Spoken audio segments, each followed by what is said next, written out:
धनबाद के golf ground में 22 दिसंबर 2025 से 2 जनवरी 2026 तक आयोजित धनबाद फूड फेस्ट ने शहर में उत्सव और मनोरंजन की नई मिसाल कायम की है। काइनेक्स टेक्नोलॉजी प्राइवेट लिमिटेड द्वारा आयोजित इस भव्य फूड फेस्ट का नेतृत्व श्री गौतम साव ने किया। यह आयोजन धनबाद में पहली बार इतने बड़े स्तर, सुव्यवस्थित ढांचे और बेहतर वर्क फ्लो के साथ संपन्न हुआ, जिसने शहर के आयोजनों के मानकों को नई ऊंचाई दी है। फूड फेस्ट के माध्यम से करीब 500 लोगों को अस्थायी रोजगार मिला, जिससे स्थानीय स्तर पर रोजगार को बढ़ावा मिला। आयोजन की खास बात टैलेंट हंट प्रतियोगिता रही, जिसमें धनबाद के प्रतिभाशाली कलाकारों को अपनी कला दिखाने का मंच मिला। फूड स्टॉल, मनोरंजन और सांस्कृतिक कार्यक्रमों ने शहरवासियों को एक नया अनुभव और भरपूर आनंद दिया। लगातार बढ़ती भीड़ और भारी उत्साह को देखते हुए आयोजकों ने घोषणा की है कि 31 दिसंबर 2025 से प्रवेश शुल्क 100 रुपए कर दिया जाएगा। जनता के जबरदस्त प्यार और उत्साह को देखते हुए यह निर्णय लिया गया कि धनबाद फूड फेस्ट अब हर वर्ष नियमित रूप से आयोजित किया जाएगा। आयोजकों ने सफल आयोजन के लिए जिला प्रशासन और स्थानीय अधिकारियों का आभार जताया, जिनके सहयोग से भीड़ नियंत्रण और सुरक्षा व्यवस्था को बेहतर ढंग से संभाला गया। धनबाद फूड फेस्ट ने शहर को नई पहचान, नई ऊर्जा और यादगार पल दिए हैं। वंदे भारत से मंजीत कुमार की रिपोर्ट।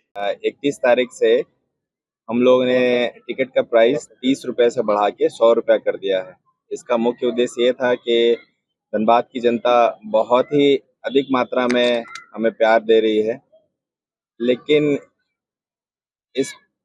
इतनी जनता एक साथ में यहाँ पे एकत्रित हो जा रही है, जिसके चलते क्राउड कंट्रोल करना, भीड़ की समस्या, इन सबों की समस्या से हम लोग थोड़ा सा परेशान हो रहे थे। और प्रशासन के साइड से भी हमें ये चीज़ आ रहा था कि थोड़ा सा आप क्राउड कंट्रोल करें। हम लोगों ने वॉलंटियर्स भी बढ़ाए, हम लोगों ने कुछ बाउंसर्स भी बढ़ाए, कुछ सिक्योरिटी गार्ड्स भी बढ़ाए, लेकिन इनसे भी वो चीज़ निदान नहीं हो सकता था। जिसके उपरांत हम लोगों ने हमारी टीम ने पूरा मंथन किया और विचार किया कि जो 30 रुपए का टिकट है उसे बढ़ा के 100 रुपया कर दिया जाए। कब तक चलेगा आप लोग का ये मेला? ये आयोजन 2 जनवरी 2026 तक चलेगी। ये अब पूरे समाप्ति तक ये रेट यही रहेगा? समाप्ति तक यही रेट रहेगी सर। अस्थायी रूप से रोजगार का क्या व्यवस्था आप किए हैं? आपकी कमेटी अस्थायी रोजगार भी मुहैया कराई है, इसके संदर्भ में बताइए। हमारे इस आयोजन के उद्देश्य, जो भी हम लोगों ने ये आयोजन किया, आयोजन में हमारे बीच में टीम मेंबर्स जो होते हैं, टीम मेंबर्स लगभग में 150 लोगों को रोजगार मिला है। ठीक है, जितने भी यहाँ पे फूड स्टॉल्स लगे हैं, रेस्टोरेंट होल्डर्स है, या फिर विभिन्न प्रकार के कैटरर्स वाले लोग हैं, जो कि अपने व्यंजनों को यहाँ पे प्रदर्शित किए हैं, लोगों तक प्रस्तुत किए हैं और लोग इसका भरपूर आनंद उठा रहे हैं। तो बहुत सारे लोगों को इससे रोजगार मिली है। इससे मुझे बहुत ज़्यादा खुशी मिली कि मैं इतने सारे लोगों को रोजगार देने में सक्षम रहा और प्रदान करने में। जो भी नगर निगम और जिला प्रशासन से किस तरह का सहयोग प्राप्त हुआ? हमें सभी प्रशासनिक कार्यालय से बहुत सहयोग मिला। कुछ अपने बीच में मिसअंडरस्टैंडिंग्स बोल सकते हैं, और उसके चलते अदरवाइज जो नगर निगम के साइड से थोड़े बहुत कुछ चीज़ें आई भी थी, पार्किंग से रिलेटेड इश्यूज, उससे रिलेटेड भी हम लोगों ने रिटन जवाब दिया है। और नगर आयुक्त सर बहुत ही अच्छे हैं। कुछ कमियां हमारे साइड से हो गई थी। हम लोग पहले बार ये आयोजन करने का प्रयास किए हैं, तो गलतियां तो इंसानों से ही होती है, थोड़ी गलतियां हमसे भी हुई। हम लोग किसी भी तरह का कोई भी पार्किंग चार्ज किसी से भी चार्ज नहीं कर रहे थे, लेकिन उसके भी पार्किंग की व्यवस्था को सुचारू रूप से चलाने के लिए एक आउटसाइड वेंडर को हम लोगों ने दे दिया था, वो चार्ज कर रहे थे, जिसके चलते ये जो प्रॉब्लम आई। बट अभी सब ठीक है। उत्कृष्ट योगदान रहा है आपका। धनबाद के जनता को किस तरीके का संदेश देना चाहेंगे? नेक्स्ट इवेंट जो होगा उसके लिए कुछ अगर रोड मैप हो तो आप जनता को बताइए। नेक्स्ट जो इवेंट है अपना, जैसे हम लोगों ने प्लान किया था, हमारे पास समय का बहुत अभाव रह गया।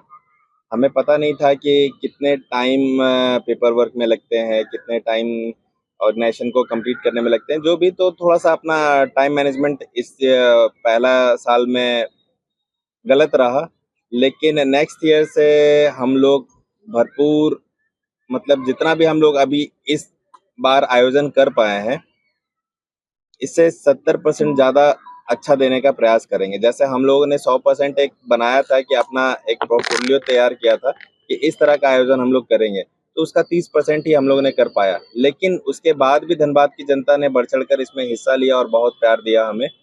धनबाद में इस तरह का कार्यक्रम होते रहना चाहिए और धनबाद की जनता से ये भी अनुरोध रहेगा कि जिस तरह हम नवयुवकों ने मिलके कुछ अलग करने का प्रयास किया, आप भी आएँ, आप भी कुछ नई सोच लेके आएँ और धनबाद और झारखंड की बेहतरी के लिए कुछ कर पाएँ, तो उसमें अपना योगदान दें।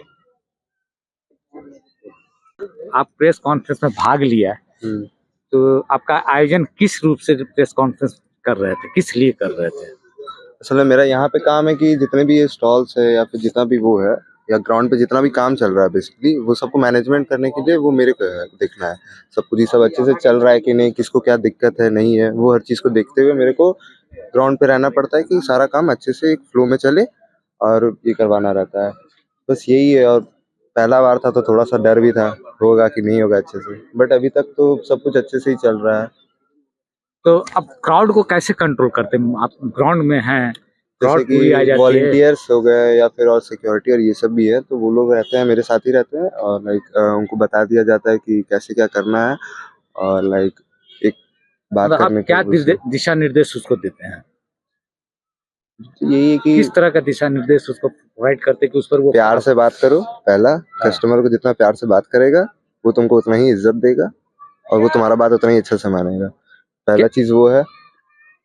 आपको तो क्या लगता है कि काम से वॉलंटियर या बाउंसर, हाँ, बाउंसर जो होते हैं वो प्यार से बात करेंगे? समझाने के ऊपर है, समझाने के ऊपर है लोगों को।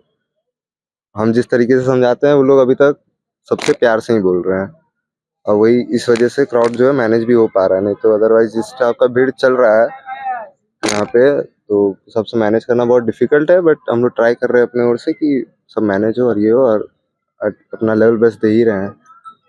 Thank you.